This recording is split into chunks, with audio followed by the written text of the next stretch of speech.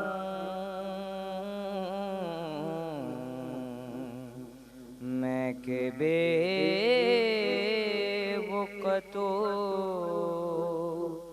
بے مایا ہوں۔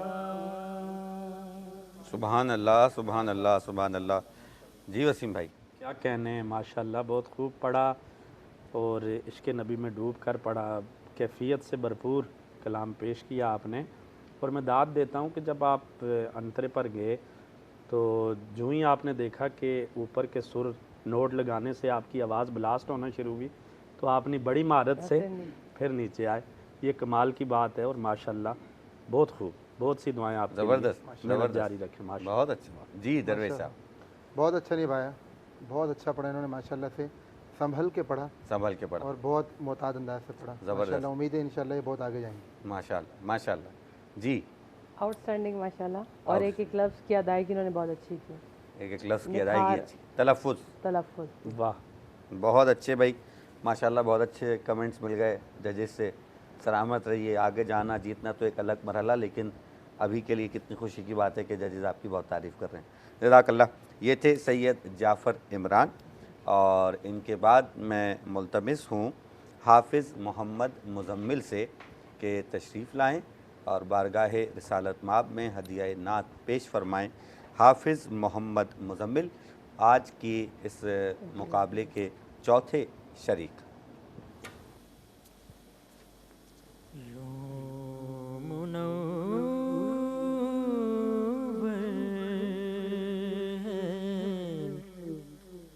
یہ دل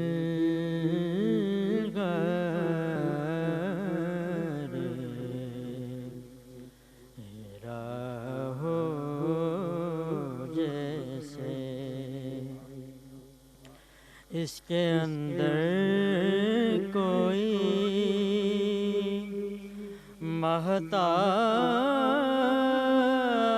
مہتاب رہا ہو جیسے اس کے اندر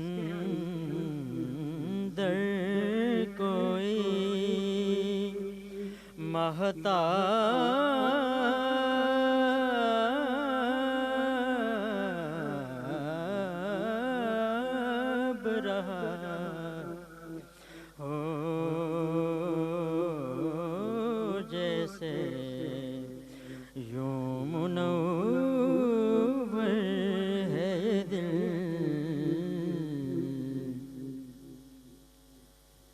دل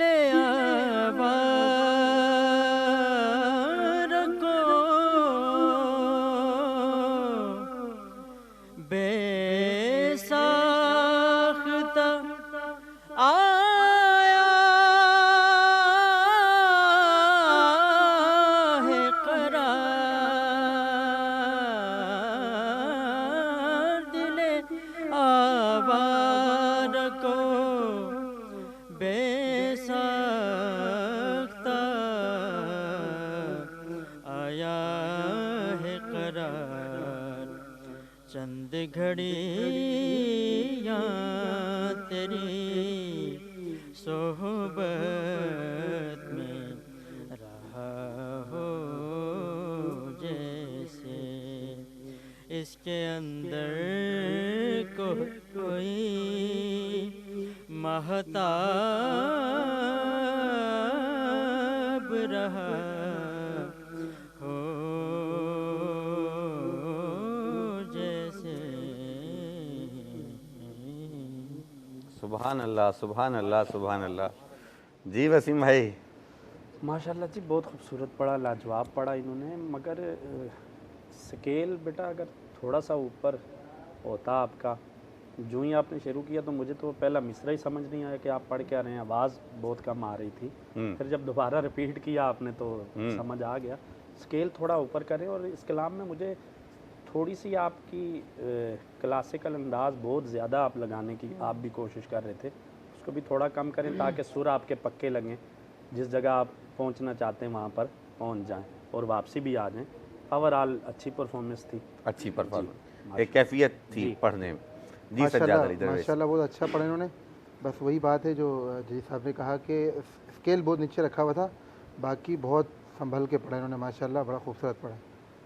جزاک اللہ. جی ذیل احمد صاحبہ. جی انہیں کی بات کی تائید کرتے ہوئے کہ بہتر بنایا جائے اس کو. بہتر بنایا جائے.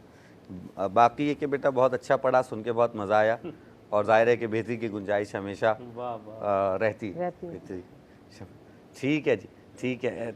کتنا, 1 منٹ 2 منٹ 2 منٹ وسیم بھائی. جی جی جیسا کوئی کلام 2 منٹ. تو شائے خوباں تو جان جانا, تو شائے خوباں تو جان جانا, ہے چہرہ ام الکتاب تیرا, نہ بن سکی ہے نا نا نا نا نا نا نہ بن سکی ہے, نہ بن سکے گا مثال تیری, جواب تیرا. جنت بھی انہی کی ہے, کوثر بھی انہی کی ہے, جنت بھی انہی کی ہے, کوثر بھی انہی کی ہے. سچ پوچھو تو اللہ کی رحمت بھی انہی کی ہے.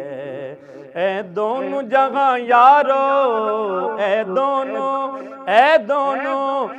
دونوں جہاں یارو, جاگیر محمد دی کہندی, نہ بن سکی ہے نہ بن سکے گا مثال تیری, جواب تیرا. تو سب حسینوں میں سب سے اول ملا ہے حسن دوام تجھ کو, ہے عمر لاکھوں برس کی تیری, ہے عمر لاکھوں برس کی تیری, ہے پھر بھی تازہ شباب تیرا. نہ بن سکی ہے نہ بن سکے گا, واللہ نہ بن سکی ہے نہ بن سکے گا مثال تیری, جواب تیرا.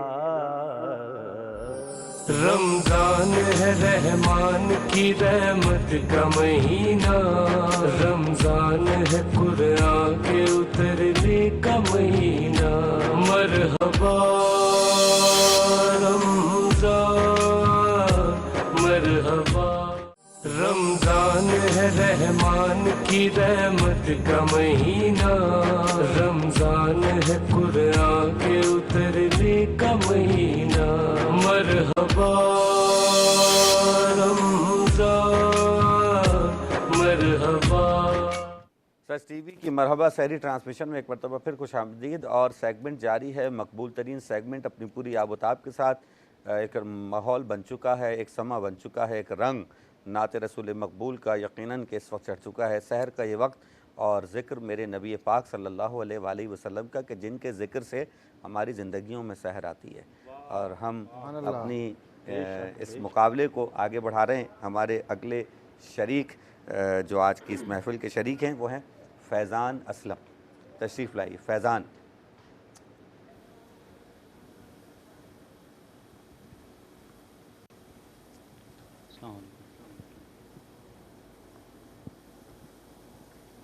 زہے مقدر